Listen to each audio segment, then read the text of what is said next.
ሰላም የተከበራችሁና የተወደዳችሁ የጦሳቲው ቤተሰቦች እንዴት ናችሁ?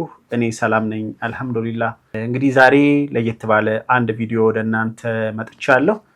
ከሰሞኑ እንግዲህ ሰዓቱን ጠብቀን በተለይ ሳምንታዊ ፕሮግራሞቻችንን ረቡዕና ቅዳሜ ወደ እናንተ ያደረስን አይደለም። ይሄም የሆነው እንግዲህ ትንሽ አንዳንድ ቤተሰባዊ ችግሮች ስለገጠሙኝና የዩቲዩብ ስራ ደግሞ ሙሉ ትኩረታችሁን በተለይ የአእምሮ ሰላምን የሚፈልግ ስራ በመሆኑ ምክንያት ነው። እንግዲህ ያው ነገሮች እየተሳከሉ ስለሆነ ከዚህ በኋላ ሙሉ በሙሉ ወደ ስራ መለሳለሁ ብዬ አስባለሁ። በዚህ ምክንያት እንግዲህ ፕሮግራሞችን ወደ እናንተ ባለማድረስ ምክንያት ይቅርታ እጠይቃለሁ። ተመልካቾቼ እንግዲህ በተለይ ባለፈው አንድ ወር በሳውዲ የነበረንን ቆይታ ከአባቴ ጋር የነበረንን ጊዜ ነበር እንግዲህ ወደ እናንተ ስናደርስ የነበረው። አሁን ደግሞ ወደ መደበኛው ወደ ቀድሞው ፕሮግራማችን እንመለሳለን። ከዛ ባሻገር አዳዲስ ፕሮግራሞችንም ወደ እናንተ ይዘን ለመምጣት እንሞክራለን። ከነዚህ ፕሮግራሞች መካከል እንግዲህ እሁድ ከ9 ሰዓት እስከ 11 ሰዓት ድረስ የሚቆይ የላይቭ ወይም ደግሞ በቀጥታ ገጠር ትዝታችሁን እየደወላችሁ የምታጋሩብን እንዲሁም የተለያዩ ሀገረኛ ባህላዊ የሀገር ቤት ትውስታችሁን የሚያጭሩ የተለያዩ ጥያቄዎችንም እንደዚሁ እየጠየቅናችሁ ቆይታ እናደርጋለን። ስቱዲዮውን አይደለም ጥያቄና መልሱን የምናደርገው። ከዚህ ቀደም ከዓመት በፊት ይህንን የጥያቄና መልስ ፕሮግራም ስናካሄድ የነበረው ከስቱዲዮ ከዚሁ ከቢሮ ወይም ከቤት ነበረ። አሁን ግን ወደ ገጠር ሄደን ወደ አንድ የገጠር አካባቢ የገጠር መንደር ሄደን በአንጻሩ የኢንተርኔት መቆራረጥ የሌለበት ለከተማ ቅርብ የሆነ ገጠር ሄደን አንድም በቀጥታ የምናገኛቸውን አርሶ አደሮች ጥያቄ እየጠየቅን እግረ መንገዳችንንም ለነሱ ሽልማት እየሰጠን እናንተም ደግሞ በስልክ እየደወላችሁ በላይቭ እየተሳተፋችሁ አብረን ቆይታ የምናደርግበት ነው የሚሆነው። እንግዲህ ይህን ፕሮግራም እየቀረጽን ያለ ነው ዛሬ ቅዳሜ ነው። ከነገ እሁድ ጀምሮ ወይም ደግሞ እሁድ በየሳምንቱ ከቀኑ 9 ሰዓት እስከ 11 ሰዓት ድረስ እንግዲህ ይሄ አዲስ ፕሮግራማችን ነው። ሌሎችም በርካታ አዳዲስ ፕሮግራሞች ይኖሩናል። ከዚህ ባሻገር ደግሞ እንግዲህ የጦሳቲው እንደምታውቁት ከዚህ ቀደም የገጠሩን ማህበረሰብ ባህልና ኗኗር ለማስተዋወቅ ከምንሰራቸው ስራዎች በተጨማሪ ድጋፍ የሚያስፈልጋቸው ወገኖቻችንን ለማገዝ እንደዚሁ ከናንተ ከጦሳቲው ቤተሰቦች ጋር በመሆን በርካታ ስራዎችን ስንሰራ ቆይተናል። አሁንም ደግሞ ከሰሞኑ ያ ስራችን እንደዚሁ ቀጥሏል ማለት ነው። ምክንያቱም አይቋረጥም። ሀገራችን ያለችበት ሁኔታ ታውቃላችሁ፣ ሁሌ ችግር አለ። ስለዚህ ችግሩን እንኳን ሙሉ በሙሉ መፍታት ባንችል በአቅማችን ልክ ትንሽ አስተዋጽኦ ማድረግ ስለሚገባን ይህን ከማድረግ አኳያም ዛሬ አንድ ቪዲዮ ወደ እናንተ አደርሳለሁ። እንደነገርኳችሁ ባለፉት ሳምንታት ስራ ላይ ስላልነበርኩኝ በዛ ምክንያት ቪዲዮውን ቀድሜ ማድረስ አልቻልኩም። በገና ሰሞን ከተመልካቾቻችን የተላከልንን ለገና በዓል ሙያ ይሆን ዘንድ ደሴ ከተማ ላይ ለሚገኙ ድጋፍ ለሚያስፈልጋቸው የማህበረሰብ ክፍሎች ያደረስንበት ሁኔታ አለ። ከሰሞኑ ደግሞ በተለይ መጪው ረመዳን እንደመሆኑ ከዛ ባሻገር ተፈናቃይ ጣቢያ ውስጥ ለሚገኙ ወገኖቻችንም በጣም በርከት ያለ ድጋፍ ከተመልካቾቻችን ተልኳል። እሱንም በቀጣይ የምናደርስ ይሆናል።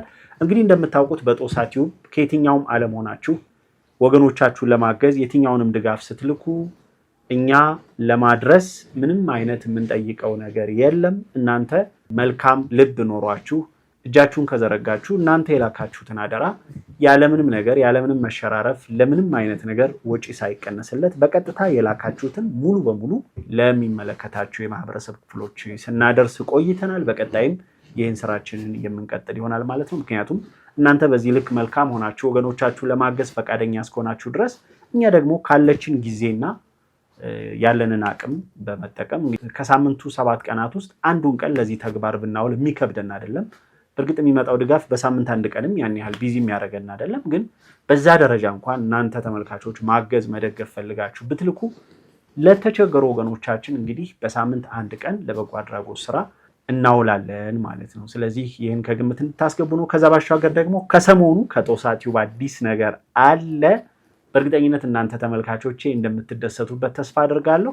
ይህን ነገር ዛሬ አይደለም ያሰብኩት፣ ከዛሬ 2 ዓመት በፊት አስብ ነበር። ግን ምን ያህል እርግጠኛ ነኝ በተለያየ ጊዜ ከተመልካቾቼ የምሰማቸውን የማያቸውን ችግሮች መነሻ በማድረግ ብቻ እንደው ወደዚህ ነገር ውስጥ ብገባ አቅም ይኖረኛል አይኖረኝም እያልኩ እየተወዛገብኩ ቆይቼ ነበር። ግን ደግሞ በቅርቡ እንደምታውቁት ወደ ሳውዲ አረቢያ ከሄድኩም በኋላ ከብዙ ተመልካቾቼ ጋር እንዲህ በአካልም ስገናኝ በተለያየ ሁኔታ ሳስተውል ለምን አንድን ችግር 100% ላልፈታው እችል ይሆናል፣ ግን በአቅሜ ልክ በመጠኑም ቢሆን ያን ችግር ልፈታ ከቻልኩና የራሴን ትንሽ አስተዋጽኦ ማበርከት የምችል ከሆነ ለምን አላደርገውም በሚል እንግዲህ ከሰሞኑ አዲስ ነገር ይዘን እንመጣለን። አየም ይኖራል።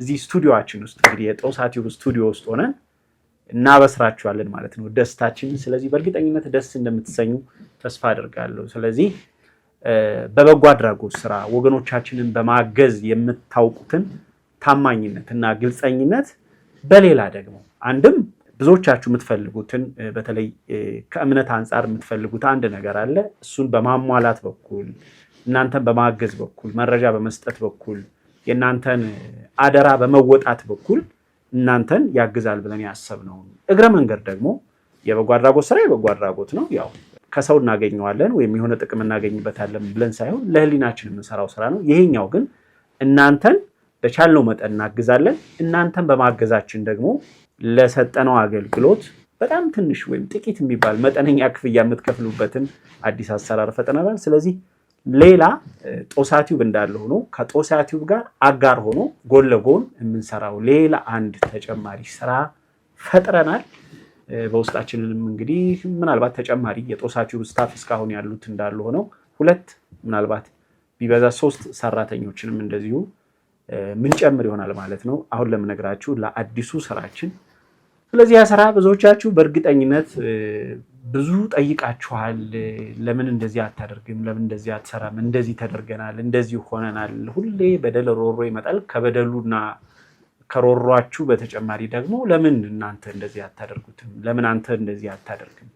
የሚል ጥያቄ ነበርና ግን እኔ እስኪ ቆይ መጀመሪያ ለዛ አቅም አለኝ። ያው በመታመን በኩል ማይታመን ወይ የሚያጭበረብር ወይ የሆነ ተገቢ ያልሆነ ሰው የሚሰራ ሰው የአእምሮ ጤንነት እንደተዛባ ወይም ችግር እንዳለበት ነው የማስበው። ስለዚህ ያው ፈጣሪ የአእምሮ ጤናችን ይጠብቅልን። ፈጣሪ ጤናችን እስከጠበቀ ድረስ በእኛ አቅም ልክ በቻልነው መጠን እስካሁንም የሰዎችን አደራ በመጠበቅ በኩል ኃላፊነታችንን በመወጣት በኩል የቻልነውን ነገር እያደረግን ነው። የምንሰራው ነገር ብዙ ሰፊ ባይሆንም እናንተን በማገዝ በኩል የእናንተን አደራ በመወጣት በኩል የምንሰራው አንድ ስራ ይኖራል። እንግዲህ ደፍረን ልንጀምረው ነው።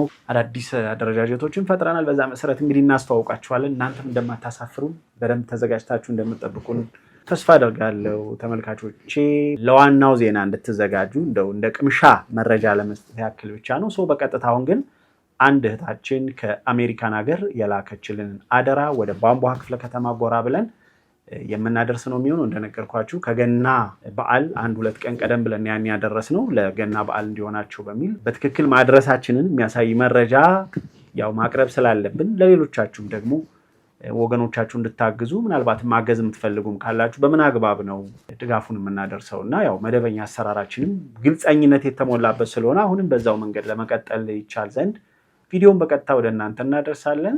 እስከ መጨረሻው እንድትከታተሉ እንጋብዛለን። እሺ እንደምን አደራችሁ? እኛ የምናደርገው ምንድነው በመላው ዓለም የሚገኙ ተመልካቾች የኛን ፕሮግራም እያዩ እንደው ድጋፍ ለሚያስፈልጋቸው ለአቅመ ደካሞች የሚልኩልን ድጋፍ በተጨባጭ በሀቅ ለእናንተ ማድረስ። ስለዚህ የዛሬውን አደራ ያላችሁ አንዲት አሜሪካን ሀገር ፊላደልፊያ ከሚባል አካባቢ እህት ገነት ነው የምትባለው። እዚሁ ደሴ ከተማ ተወልዳ ያደገች እህታችን ናት። 100 ሺህ ብር ነው የላከችው ለበዓል ለገና የሚሆን። ስለዚህ 100 ሺህ ብር ሲካፈል 10 ናችሁ ማለት ለአስራችሁ 10 ሺህ ብር ይደርሳል ማለት ነው። በቀጥታ አሁን ገንዘቡን እንሰጣችኋለን። ዝርዝሩ ብቻ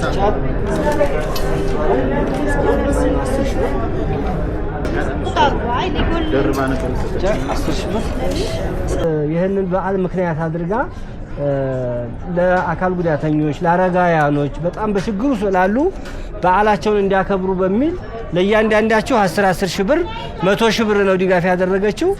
እሷንም አመስግኑልን መርቁልንም የሚል መልእክት ነው የማስተላልፈው። እግዚአብሔር አገራችንን ሰላም አድርጎ ሰጫችን ሁላ እግዚአብሔር ያቆይልን።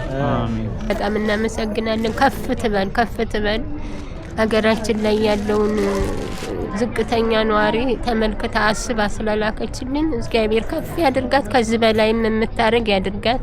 በጣም እናመሰግናለን ላደረገችልን። አንተንም ይባርክልን፣ ኢትዮጵያም ሰላም ትሆንልን፣ አገር ይኑርልን፣ በላይ ይስጣችሁ። አንተም በርከክ ብለህ ለቆምክልን ለኢትዮጵያ ተጠሪ ያድርግህ። እናትዋ ኑርልን፣ ፈልጋችሁ ያገኛችሁ እናንተንም ይባርክልን።